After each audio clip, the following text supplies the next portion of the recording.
What's up, gang? Finesse gang. We up in this thing, and I got my face roller, and I'm rolling while I'm talking to y'all. Taking one from Bridget. Rolling, rolling, rolling. And it's purple. And let's get into some things about the color purple, okay?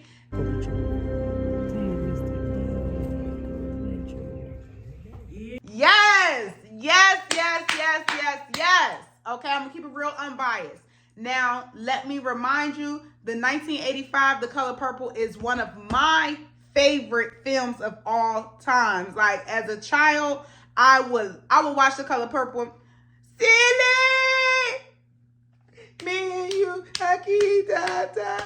Me and you will never part. Right. What? Right. None of the death could keep me from it.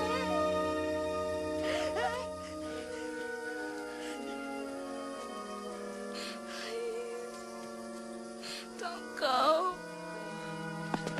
See me. You and me us never part. My key to her touch. Me and you us have one heart. My key to her touch. Ain't no ocean, ain't no sea. I can't die.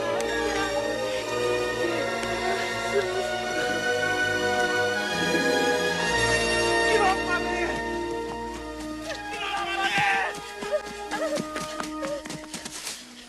Nothing but death can keep me from it. Now that's one thing that was not in this 2023 film that I wish was in the 2023 film, but I digress because it was an adaptation of the novel from Alice Walker's 1982 novel, The Color Purple. It is not a remake of the 1985 film, The Color Purple. It is not a sequel, right? It is a adaptation of the novel. So let's get that clear first and foremost before we go any further, because yes, we're going to compare them all. We're going to compare all of the evolution of The Color Purple, the novel, but we have to remember these are adaptations. They aren't remakes. They aren't sequels or any of that, right?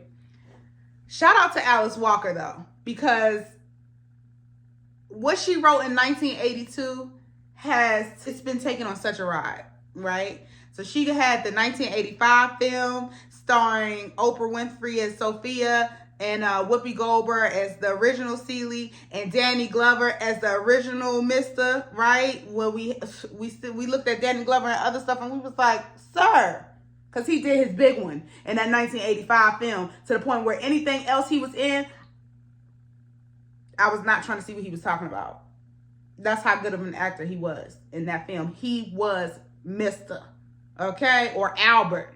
Shout out to Alice Walker, because she wrote the novel, had a 1985 film, then it went to Broadway in 2015, 2017, it went to Broadway for a musical, which was a separate adaptation of the cinematic musical that we have now in 2023. So shout out to Alice Walker, you did your big one on that novel. Now let's talk about what The Color Purple is, right? I'm gonna try to summarize it because it's a lot, it's intense. But Color Purple takes place like in a deep south, in a country, right, in a small town, during the early 1900s. And it's a story about how life was. It follows the story of Celie and how, back in the 1900s, they were fresh out of slavery. So it was like sharecropping going on. And it was like the woman stayed in the house and kind of played her role or her position. Most of the times, women weren't really schooled. They didn't really get much education. They were cooking and cleaning and tending the kids, right? And making sure that their husbands was taken care of. And if a man didn't have a woman in the home, he would go seek one. He would go buy one with a cow, as Mr. did, right, to Paul. He came to Paul and he said, I like your daughter Nettie. And Paul said, no, not Nettie, because Nettie going to school, right? But you can have Celie. That was the one he used to rape and actually had two children by her pa, right? Or who she thought was her pa, when really, towards the end we find out that that's really her stepdaddy, and whatever. That gets into a part of her Celie's triumphant story. But anyway, Celie was sold to Mr. for like a cow, right? And taken to Mr.'s house to raise his 3 kids and to cook and clean for him. And he abused her physically, sexually, mentally, emotionally. He abused her. She was a child, right? She was a teenager when she went to go stay with Mr. And he was an older man. But yeah, it follows the story of Celie's life and her sister being detached from her sister, which was the only love she really knew. Mr. tried to come on to Nettie when Nettie ran away from home, because after Celie left, Pa started trying to rape Nettie. And so she ran away to be with her sister. But of course, Mr. wanted Nettie from the beginning. So when he tried to rape her and she wouldn't let it go down, he pulled out his shotgun and he shot her away and put her out of their house too. And then so she ended up, you know, going with a family, and they end up going to doing some missionary stuff overseas, and end up in Ghana. So it follows the story of Celie trying to reconnect with her sister, writing letters to her sister, the letters being hidden from Mr. It goes through her just being abused into submission. And then it also follows, so it's a story of triumph. That's some of the themes in it, but it's also some themes shared that I find in the film are stories of womanhood and finding your voice, right? Because we have visuals of women in like Sophia, for example, who wasn't taking none of that from Harpo. Harpo was Mr. Son, one of the kids that, you know, Celie helped raise. She was a kid herself, raising a kid. But anyway, raising 3. But Sophia wasn't for none of that. Sophia wasn't for none of that from the white folk, which landed her in jail. Sophia wasn't from none of that with her husband. She ended up leaving her husband because she wasn't for none of it. You told Harpo to beat me? Child, Sophia wasn't for none of that. So it's a story of womanhood, and we see different types of women. Or even Suge, for example, who they said was a loose woman, right? But she was more so a woman that just stood in her power and just knew, like, I want what I want. And this small town is not what I want. So she went on to be big, and, you know, she would go to major cities like Memphis and go sing in the towns and stuff like that, and in the major cities, and then come back to the town, and everybody was like, oh, Suge Avery back, because they knew Suge Avery went off to Memphis to go be something, you know, to go be somebody. She didn't want to be in no small town. So it's definitely themes of different types of women, seeing different types of women and just standing in their power, standing in your power. And throughout Celie's journey, she sees these women and she starts to mimic these women, and she's inspired by these women to the end where she truly finds her own voice. Until you do right by me, everything you think about gonna crumble. You know, when she finally stood in her power, oh, Celie! We love it. But let's get into the film, right? So, star-studded cast. We have Haley in that thing, who did her thing as Nettie. Oh, gosh, she did her thing. Like, yes, baby sis. Y'all forget that baby sis been acting, okay? She was in House of Pain as a little baby girl, so she been acting. And she with Parkwood, so you know Parkwood gonna make sure she doing her big one. Danielle Brooks as Sophia. That was the only right choice. We got Fantasia Barrino. Wow. Fantasia as Celie. We also had Whoopi, who came back and made a guest star appearance as the midwife. Shout out to Whoopi. We got Taraji P. Henson, who came in there and did her big one as Suge Avery. We have Corey Hawkins, who came in there and did his big one as Harpo. Okay? Let me tell you something about him in that choreography. Hawkins in that choreography, he was hitting them shoulders, honey. He was hitting them shoulders. Whoo! Shout out to the choreographer of The Color Purple, because they did that. They did everything that needed to be done. Coleman Domingo as Mr. sir, and we thank you. Because once again, I see you in something else. Until you do right by me, everything you think about gonna crumble. Who Coleman did his big one. He did his big one as Mr. Then we had spoiler alert, spoiler alert, Sierra. Cause ain't nobody told me nothing about Sierra. Make my heart. Ain't nobody said nothing about Sierra. Sierra came in there and did her big one as grown Nettie. Child, did her big one. Who else we had in there? Tamala Mann as the first lady. Unto the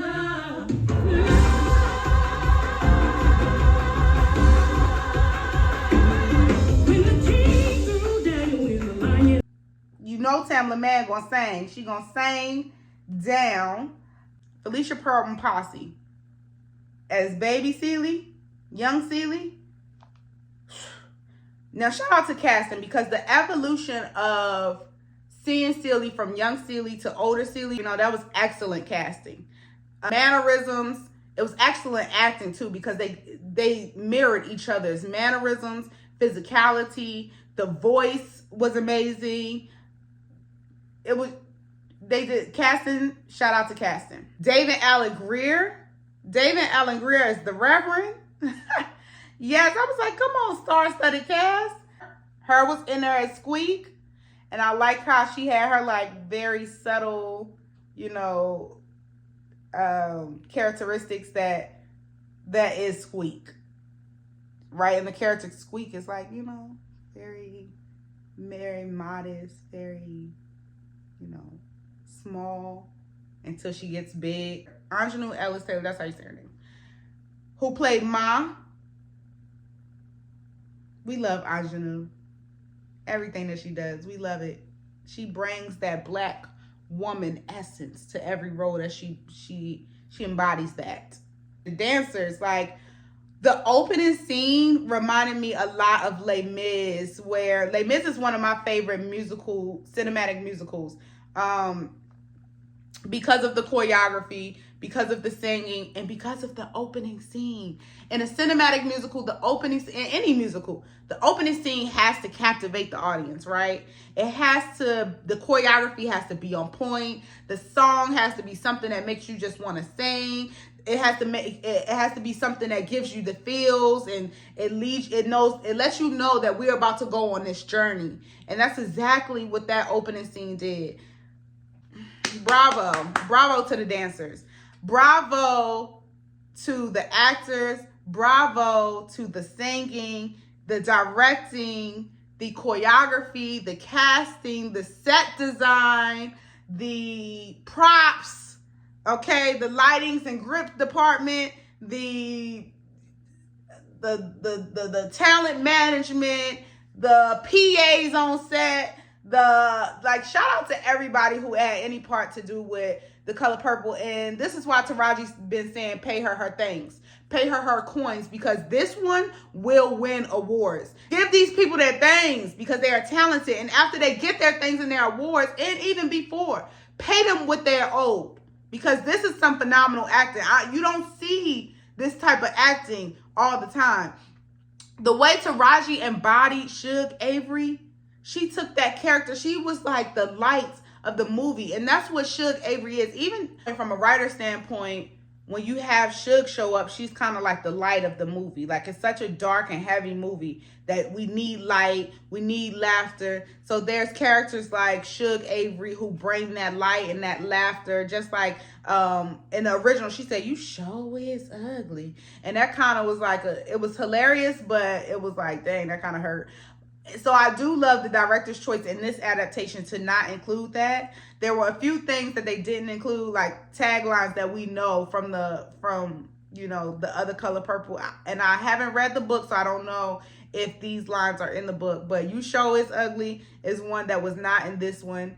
And the song between Nettie and Celie, you and me will never part, Makita.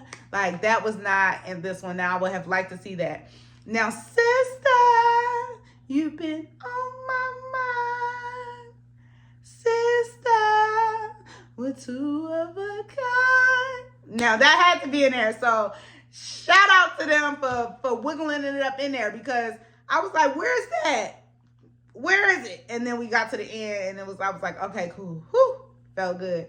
But shout out to Taraji and Fantasia for really holding them roles down, and Danielle Brooks for really, really embodying Sophia, like, ooh, the anger that she felt, and like that moment when Celie got her things and was like, until you do right by me, everything you think about gonna crumble. Like, and then when Sophia just pops up and pops alive and start laughing, yeah, it was everything I needed. Like, I truly give it a 9.5 out of 10. And the only reason it's missing that 0.5 is because I wanted to see more choreography and dancing. I just wanted a little more. I don't know. Listen, maybe I'm asking for too much, because it was excellent. It really was. All right, 10 out of 10. 10 out of 10. All-star cast. It was everything. Sierra popping up in the end was a pleasant surprise. Shout out to the Aggie that was up in that thing, Reggie Johnson. Okay, my brother. And yeah, 10 out of 10 for Color Purple. Go see it. If you haven't seen it, go see it. It will take you on a journey. You will laugh. You will cry. You will, you will feel the feels. You will be inspired. I've always loved the original, and just, this was a very good adaptation of the book, The Color Purple, of the, I never saw it on Broadway. I wish I could have. The music, the writing of the songs were excellent. Shout out to the lighting team too for lighting those, the cinematographer, for lighting those black characters really well and making sure that they show up on screen looking really good. But yeah, shout out to the producers. Shout out to all of them folks. Go see The Color Purple. Get into it. What you waiting for? Okay, peace. I love y'all. Make sure you like, subscribe, share, and tell a friend to tell a friend. Comment down below what you thought of The Color Purple. And, let me know how you feel. Okay, peace. Au revoir.